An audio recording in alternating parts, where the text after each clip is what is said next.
What was Adam and Eve like in the garden? Picture it. God, in his divine glory, bends down to the dust of the earth, forms man with his own hands, and breathes life into his lungs. Not just any life, but a reflection of himself.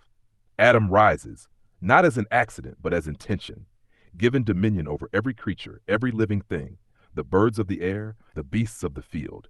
Yet even in a world full of life, Adam was still alone, because companionship is not about presence, it is about likeness. So God creates Eve the same, yet beautifully different.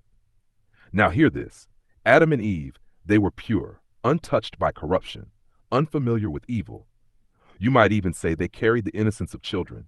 Who's to say they weren't like teenagers, young in spirit, curious in heart, unaware of the weight of consequence? They didn't know fear. They didn't know shame. They didn't know the difference between good and evil. And just like a loving father, God didn't tell them everything, because sometimes protection requires limitation. Sometimes love says, you don't need to know that yet. But listen closely. There is a danger in innocence without awareness, because what you don't understand, you cannot guard against. And that is where the serpent entered. The serpent did not come with claws. He came with conversation. Eve, soft-hearted, curious, unfamiliar with deception, why would she suspect danger? She had walked with animals her whole life. Nothing had ever lied to her. So when the serpent spoke, she listened, and like a child at show and tell, she reached, took the fruit, and shared it with Adam. And in that moment, a bite changed everything. A whole new world opened between their teeth. Their eyes saw what they were never meant to see. Their tongues tasted what felt sweet, but carried the weight of sin.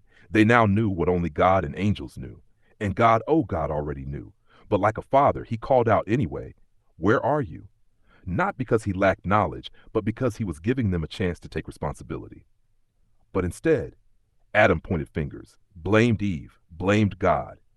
This woman you gave me.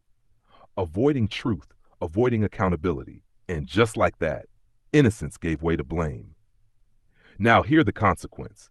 The garden was lost. Whether you see it as a place or another realm beyond this one, they were cast out. Not just Adam, not just Eve, but the serpent too.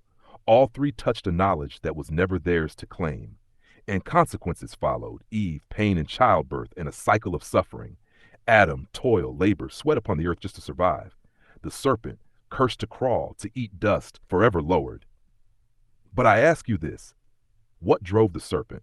Was it jealousy? Was it loneliness? Was it rebellion? Did he hate what Adam and Eve had? Did he envy their closeness with God? Or here's a thought. What if he too had tasted the fruit? What if his knowledge came from the same disobedience? What if he didn't die, and that's how he knew what to say?